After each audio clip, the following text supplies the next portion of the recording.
ప్రస్తుతం ఆంధ్రప్రదేశ్ రాష్ట్ర ప్రభుత్వానికి సంబంధించి అతి కీలకంగా ఉన్నటువంటి ఛాలెంజ్ ఏంటంటే ప్రస్తుతం అధికారంలో ఉన్నటువంటి ఎన్డీఏ గవర్నమెంట్ ఎలక్షన్స్ హామీలో భాగంగా 20 లక్షల ఉద్యోగాల కల్పనే ఖచ్చితంగా ఇస్తామని చెప్పడం జరిగింది. అయితే కూటమి ప్రభుత్వం అధికారంలోకి వచ్చాక ప్రైవేటు కావచ్చు, ఏదైతే ఇతర కంపెనీలకు సంబంధించి కావచ్చు, ఏ విధంగా కంపెనీలను ఆకర్షిస్తుంది, వీటన్నిటిని దృష్టిలో పెట్టుకొని రాష్ట్ర ప్రజలందరూ కూడా గమనిస్తున్నారు. కానీ ఇప్పుడు కొత్తగా వైఎస్ఆర్సీపీ మాత్రం భూ కేటాయింపులు, కంపెనీలు ఇవన్నీ కూడా ఆంధ్రప్రదేశ్ రాష్ట్ర ప్రభుత్వం నుంచి పారిపోతున్నాయి, ఇష్టం వచ్చినట్టు భూ కేటాయింపులు చేస్తున్నారని మాట్లాడుతున్నారు.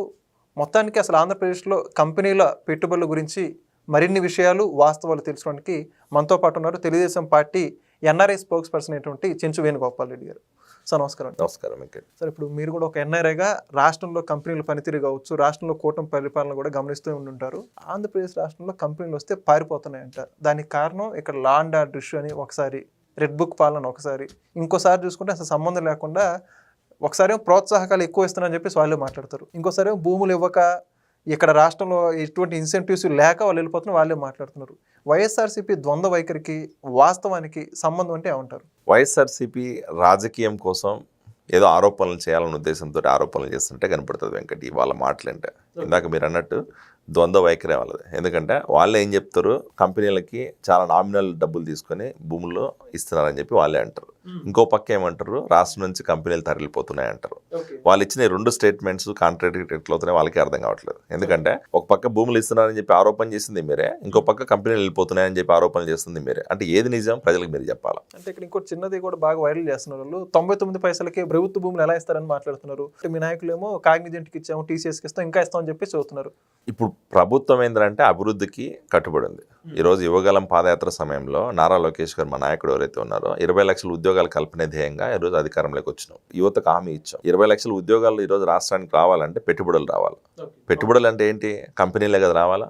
కంపెనీలు వచ్చి గ్రౌండ్ అయితేనే కదా ఉద్యోగ అవకాశాలు వస్తాయి.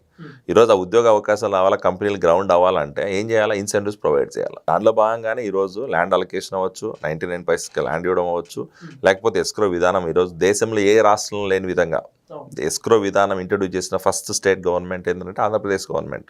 ఈ రాష్ట్రంలో వైఎస్ఆర్సీపీ నాయకులు ఎస్క్రో అకౌంట్ అంటే కూడా తెలియదు. దౌర్భాగ్యం అది. ఎస్క్రో అకౌంట్ తెలియని వాడు కూడా, ఎస్క్రో అకౌంట్ అంటే ఎలా పనిచేస్తే తెలియని వాళ్ళు కూడా ఈ రోజు దాని మీద ఆరోపణలు చేస్తున్నారు.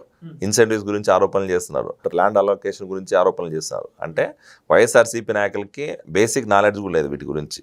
సో ఈ రోజు కూటమి ప్రభుత్వం ఒకటే సిద్ధాంతం తోటి ముందుకు పోతుంది. ఏంటంటే 20 లక్షల ఉద్యోగాలను కల్పనే ధ్యేయం. దానికోసం పెట్టుబడులు ఆకర్షణ, గ్రౌండ్ కంపెనీస్ తీసుకొచ్చి గ్రౌండ్ చేయాలా, దానికి ఇన్సెంటివ్స్ ప్రొవైడ్ చేయాలా, వాళ్ళకి కావాల్సిన చట్టబద్ధత కల్పించాలా. ఈరోజు వచ్చిన కంపెనీస్ అన్ని కూడా రాష్ట్రంలో నిలబడాలంటే వాళ్ళకంటూ ప్రోత్సాహం కల్పించాలి. ఇప్పుడు ఎందుకు ఈరోజు జరుగుతున్నది మీరు తప్పు అంటున్నారు కదా, మరి గతంలో వైఎస్ఆర్ టైంలో అయినా లేకపోతే జగన్మోహన్ రెడ్డి గారు సీఎంగా ఉన్న టైంలో అయినా ఏదైనా మీరు ప్రోత్సాహం కల్పించినారా? జగన్మోహన్ రెడ్డి గారు 2019 నుంచి 24 వరకు ఉన్న టైంలో కంపెనీస్ ఏదైనా వస్తే కూడా పారిపోయే పరిస్థితి ఉంది. కంపెనీస్ ఉన్న కంపెనీలు కూడా వెలగొట్టిన పరిస్థితి చూసాం. జాకీ దగ్గర నుంచి, లూలు దగ్గర నుంచి, అమరాజ్ ఫ్యాక్టరీ దగ్గర నుంచి ఇలాంటి కంపెనీస్ కొన్ని వేల కోట్ల పెట్టుబడులు పెడతాం రా బాబు అంటే కూడా వాళ్ళందరినీ కూడా బయటకు పంపించేసిన పరిస్థితి, వాళ్ళని వెలగొట్టేసినారు. ఎందుకంటే కేవలం వీళ్ళకి డబ్బులు ఇవ్వలేదన్న ఉద్దేశంతో, వీళ్ళ కింద పని చేయాలనే ఉద్దేశంతో. ఈరోజు అలాంటి పరిస్థితి రాష్ట్రంలో లేదు. రెడ్ బుక్ రాజ్యాంగం అని చెప్పి వీళ్ళు నిద్రలో కలర్ ఇచ్చడం తప్ప అక్కడ ఎక్కడ రెడ్ బుక్ రాజ్యాంగం లేదు. రెడ్ బుక్ రాజ్యాంగం ఓన్లీ ఎవరి కోసం అంటే కేవలం వైఎస్ఆర్సీపీలో ఎవడైతే తప్పుడు పనులు చేసినాడో, ఎవడైతే అధికారం ఉందని చెప్పి రాష్ట్రంలో పనికిమాలిన అవినీతి పనులు చేశారో వాళ్ళ కోసం మాత్రమే రెడ్ బుక్ రాజ్యాంగం ఉంది. రాష్ట్ర అభివృద్ధి కోసం, రాష్ట్ర సంక్షేమంలో కోసం, ప్రజలకు లా అండ్ ఆర్డర్ కోసం రెడ్ బుక్ రాజ్యాంగం ఎక్కడ వాడట్లేదు. వాళ్ళకి ఏంటంటే ఆ భయం పట్టుకుంది కాబట్టి పొద్దున్న లేస్తే రెడ్ బుక్ రాజ్యాంగం దానివల్ల ఈరోజు కంపెనీలు పారిపోతున్నాయని చెప్పి స్టేట్మెంట్లు ఇస్తున్నారు. కంపెనీలు ఎక్కడ పారిపోవట్లేదు. ఇక్కడ ఈరోజు ఒక కంపెనీ ఎంఓయూ సైన్ చేసిన తర్వాత 100% దాంట్లో గ్రౌండ్ అవుతుందని వాస్తవాలు లేవు. అలా అనుకుంటే మీరు వైజాగ్ సమిట్లో గతంలో 50 లక్షల కోట్ల పెట్టుబడులు వచ్చాయన్నారు. దావోస్కి వెళ్ళొచ్చి కొన్ని లక్షల కోట్ల పెట్టుబడులు తీసుకొచ్చామని చెప్పారు. మరి ఎన్ని కంపెనీలు గ్రౌండ్ చేసారు వాళ్ళు? ఎన్ని చేశారు? అసలు చేశారు? ఏమన్నా వచ్చాయి అసలు? అమర్నాథ్ గారు చెప్పారు కదా, ఏదో పచ్చళ్ళు వాళ్ళు అప్పుడు అంతా మాట్లాడేది ఏంటంటే గుడ్డు అదే స్టోరీ లేదన్నమాట. వాటి గురించి మనం మాట్లాడకూడదు, ఎందుకంటే వాళ్ళు చిల్లర పంచాయతీలు అవన్నీ. సో ఖచ్చితంగా ఈరోజు ఏంటంటే పెట్టుబడులు వచ్చి ఈరోజు గ్రౌండ్ అవుతున్నాయి. గ్రౌండ్ అయిన పెట్టుబడుల ద్వారా ఉద్యోగ అవకాశాలు వస్తున్నాయి. యువత అందరూ ఆనందంగా ఉంటున్నారు. దాన్ని చూసి ఓడ్చుకోలేకనే ఈరోజు దీని మీద బురద జల్లని ప్రయత్నం చేస్తున్నారు. ఇక్కడ ఇంకోటి ఏంటంటే ఎంఓఈ చేసినంత మాత్రాన కంపెనీ రాదని ఎందుకనంటే, ఒక కంపెనీ ఈరోజు గ్రౌండ్ అవ్వాలంటే వాళ్ళు చాలా చూసుకుంటారు. అక్కడ మార్కెటింగ్ స్ట్రాటజీ ఉంటుంది, వాళ్ళ ఎకనామికల్ సిచ్యువేషన్స్ ఉంటాయి, లేకపోతే వాళ్ళు ఎంఓఈ సైన్ చేసిన రోజు నుంచి ఈ రోజు వరకు జరిగిన పరిస్థితుల్లో కంపెనీలు చాలా ఉంటాయి వాళ్ళకి. ఇప్పుడు గ్లోబల్గా ఏమైంది, ఎకనామికల్గా ఇన్ఫ్లేషన్ వల్ల చాలా ప్రాబ్లమ్స్ ఉన్నాయి. ఈరోజు కంపెనీలన్నీ కూడా వాళ్ళు డెసిషన్స్ అన్ని తీసుకున్నట్టు కూడా కొన్ని వెనక్కి తీసుకునే పరిస్థితులు ఉన్నాయి. మన రాష్ట్రంలోనే కాదు, ప్రపంచవ్యాప్తంగా అన్ని కంపెనీలు అలాంటి పరిస్థితే ఈరోజు ఎదుర్కొంటున్నాయి. ఆర్టిఫిషియల్ ఇంటెలిజెన్స్ అవ్వచ్చు, మిషన్ లెర్నింగ్ అవ్వచ్చు, లేకపోతే కొత్తగా వచ్చిన టెక్నాలజీస్ అడాప్షన్ అవ్వచ్చు. వీటి వల్ల ఏంటంటే వాళ్ళు ఇదివరకు తీసుకునే ఏదైతే డెసిషన్స్ ఉన్నాయో అవన్నీ మార్చుకునే పరిస్థితులు ఉంటున్నాయి. సో దానివల్ల కొంతమంది ఈరోజు ఎంఓఏలు సైన్ చేసేటట్టు బ్యాక్ తీసుకున్నారు. అవి బ్యాక్ తీసుకున్నారంటే వాళ్ళే ఇప్పుడు అక్కడ పెట్టమని చెప్పలేదు, ఆంధ్రాలో పెట్టుబడి పెట్టలేమని చెప్పలేదు. మాకు ఇచ్చిన లొకేషన్ ఏదైతే ఉందో జియోగ్రఫికల్గా అది వర్కౌట్ అవ్వదు, వేరే ప్లేస్లో ఇవ్వండి, లేకపోతే మాకు ఇచ్చిన ల్యాండ్ 60 ఎకరాల్లో 100 ఎకరాలు ఇచ్చారు, అది మాకు సరిపోదు, సఫిషియెంట్ కాదు, ఇంకా కొంచెం ఎక్స్ట్రా ఇవ్వండి అంటే ఇప్పుడు కూటమి ప్రభుత్వం నాయకులు ఏం చేస్తున్నారు, వాళ్ళకి అలొకేషన్ ట్రై చేస్తున్నారు మళ్ళీ.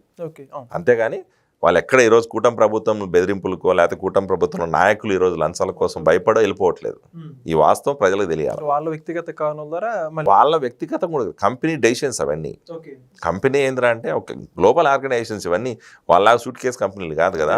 బాలనగర్లో జిడిమెట్లలో పెట్టే కంపెనీలు కాదు ఇవన్నీ. హైదరాబాద్ బాలనగర్లో జిడిమెట్లో సూట్ కేస్ కంపెనీలు పెట్టి 1000 కోట్ల అవినీతి చేసే పంచాయతీలు కాదు ఇవన్నీ. అడ్రస్ ఒకటి కంపెనీ. సో ఈ రోజు ఏంటంటే ఈ కంపెనీలు కోకోకోలా కంపెనీ అయినా లేకపోతే మొన్న వచ్చిన కొన్ని కంపెనీస్ ఏదైతే బయటికి పోతాయని వాళ్ళు ఆరోపణలు చేస్తున్నారు, ఆ కంపెనీలన్నీ 1000 కోట్ల టర్న్ ఓవర్ ఉన్న కంపెనీలు, ప్రూవెన్ కంపెనీస్, వాళ్ళ గ్లోబల్ ఎగ్జిస్టెన్స్ ఉంది. అలాంటి కంపెనీలు ఈ రోజు ఏంటంటే ఎకనామికల్ లేకపోతే ఫైనాన్షియల్ లేకపోతే వాళ్ళ స్ట్రాటజికల్ డెసిషన్స్ కొన్ని మారుతుంటాయి. అంతేగాని ఇక్కడెక్కడ కూటమి ప్రభుత్వం బెదిరింపులు లేవు. ఒకవేళ నిజంగానే కూటమి ప్రభుత్వం బెదిరిస్తుంటే వెంకట్, ఈరోజు వైజాగ్ ప్రాంతంలో వచ్చిన పెట్టుబడులన్నింటికి వాళ్ళకి కనపడలేదు కళ్ళు. ఈరోజు బయటికి వెళ్ళిపోయిన కంపెనీల గురించి మాట్లాడుతున్నారు, కానీ రాష్ట్రానికి వచ్చిన ఈరోజు ఇండియాలో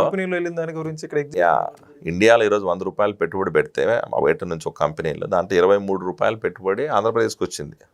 అంటే ఇన్ని స్టేట్స్, ఇండియాలో ఇన్ని స్టేట్స్ పక్కన పెట్టేసేస్తే ఒక ఆంధ్రప్రదేశ్ రాష్ట్రానికి ఇంతమంది వచ్చి ఎందుకు పెట్టుబడి పెడుతున్నారు అంటే మనం ఇస్తున్న ప్రోత్సాహకాలు అలాంటివి, మన నాయకుడి మీద నమ్మకం అలాంటిది. ఈరోజు చంద్రబాబు నాయుడు గారు అంటే ఒక బ్రాండ్. పర్టికులర్ ఈ విషయంలో మీకు ఏమనిపిస్తుంది అంటే ఇప్పుడు ఇండియా ఏదైతే సెంట్రల్ గవర్నమెంట్ రిలీజ్ చేసిన రిపోర్ట్లో ఇన్వెస్ట్మెంట్ సంబంధించి 25-23% ఆంధ్రాకి వెళ్తుందని చెప్పేసి ఆ రిపోర్ట్స్ రావడం జరిగింది.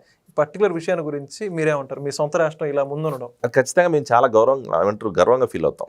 దానికి కారణం ఏంటంటే కేవలం మా బ్రాండ్ చంద్రబాబు నాయుడు గారు, మా నాయకుడి మీద నమ్మకం. చంద్రబాబు నాయుడు గారు గతంలో హైదరాబాద్ హైటెక్ సిటీ కట్టినప్పుడు ఈ సోకాల్డ్ ఇంటెలెక్చువల్ ఎవరైతే ఈరోజు మాట్లాడుతున్నారో వాళ్ళందరూ కూడా నవ్వుకున్న పరిస్థితులు, అరే ఏడ తీసుకుపోయి గుట్టల కొండలు కడుతున్నారు హైటెక్ సిటీ, ఏడొస్తుంది. వీళ్ళలో చాలా మంది షెడ్యూల్ వేసుకునే పరిస్థితి, వీళ్ళందరూ చాలా మంది తెలియదు. బట్ ఈ రోజు ఏంటంటే వీళ్ళందరూ నేను చాలా మాకు తెలుసు, చంద్రబాబు నాయుడు పుట్టినప్పటి నుంచి మేము కూడా చూస్తున్నాం అనే మైండ్ సెట్ మాట్లాడుతున్నారు. చంద్రబాబు నాయుడు గారి గురించి ఏబీసీ తెలియనివాడు కూడా జడ్డు గురించి మాట్లాడుతున్నారు. అది దౌర్భాగ్యం.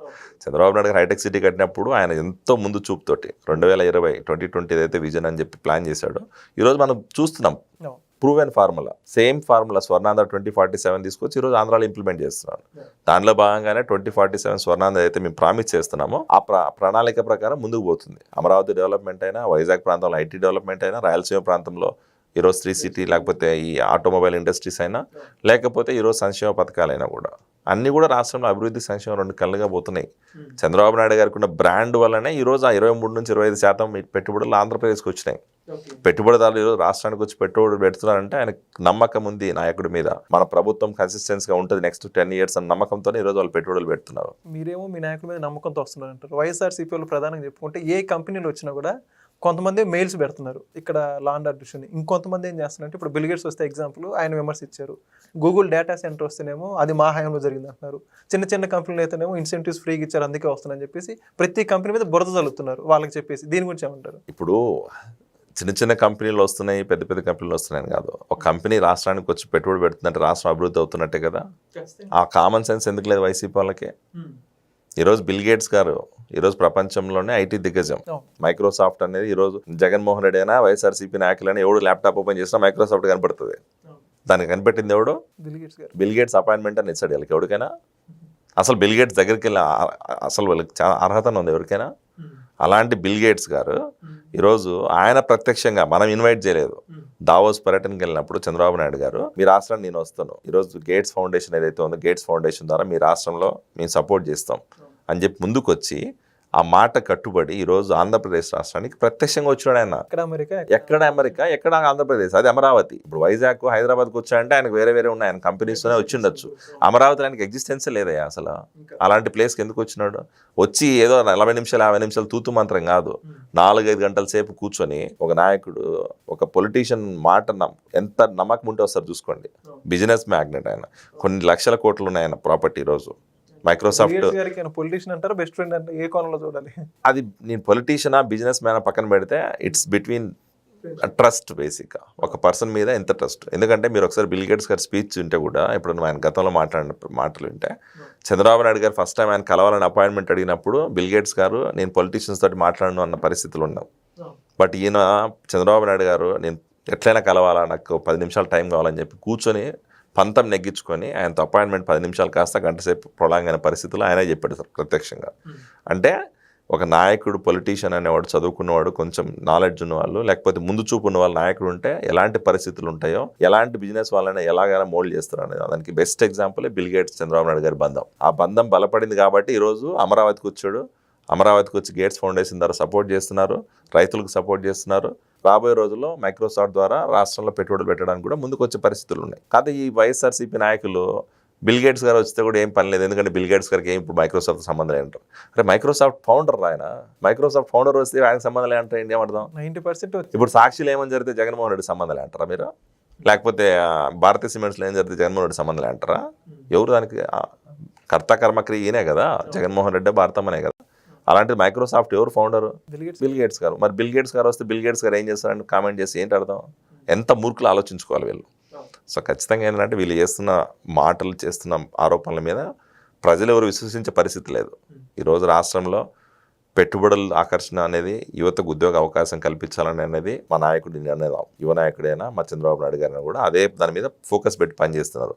ఈ తాటాకు చప్పట్లకు భయపడే పరిస్థితి లేదు వెంకట్. మేము చేయాలనుకుని చేస్తాం. ఏమంటారు, వివాదాలు వచ్చినాయి, లేకపోతే ఫ్రీగా డబ్బులు ఇస్తున్నారు, ఫ్రీగా ఇన్సెంటివ్స్ ఇస్తున్నారు, లేకపోతే 99 పైసలు భూములు ఇస్తున్నారు అని చెప్పి మీరు ఎన్ని ఆరోపణలు చేసినా ఒక్కసారి ఆ ఫార్ములా ప్రూవ్ అయ్యి రాష్ట్రంలో పెట్టుబడులు వచ్చి ఈరోజు ఆల్రెడీ గ్రౌండ్ అయిన కంపెనీలు TCS అయినా, CTS అయినా, విప్రో అయినా, గూగుల్ అయినా, లేకపోతే అమరావతిలో వచ్చిన క్వాంటమ్ వ్యాలీ అయినా, లేకపోతే ఎడ్యుకేషన్ ఇన్స్టిట్యూట్స్ అయినా, ఇవన్నీ కూడా ఏంటంటే రాబోయే రోజుల్లో మంచి ఫలితాలు ఇస్తాయి, యువతకు ఉద్యోగాలు వస్తాయి, రాష్ట్రం డెవలప్మెంట్ అవుతుంది, GDP పెరుగుతుంది. ఆ రోజు ప్రజలే వీళ్ళని తిరస్కరించే పరిస్థితి ఉంటుంది. ప్రజలే ఈరోజు తీసుకొని ఏమంటారు బయటికి వచ్చి వీళ్ళు నిలదీసే పరిస్థితి ఉంటుంది. సో మొత్తానికి ఆంధ్రప్రదేశ్ యువత భవిష్యత్తు విషయంలో రాజీ పడేది లేదంటారు? రాజీ పడేది లేదు. ఎందుకంటే మీ మాట కట్టుబడి ఉన్నాం, యువతకి ఇచ్చిన హామీకి నెరవేర్చాలి కాబట్టి చేస్తున్నాం. దాంట్లో భాగంగా ఈరోజు మా నాయకుడు మెగా DSC దగ్గర నుంచి గవర్నమెంట్ పొజిషన్స్ అన్ని ఉన్న భర్తీ చేయడం పొజిషన్ దగ్గర నుంచి, పోలీస్ కానిస్టేబుల్ దగ్గర నుంచి, మళ్ళీ ఇప్పుడు ఉగాది తర్వాత మళ్ళీ కొత్త నోటిఫికేషన్ చేయడానికి కూడా ముందుకు వస్తుంది.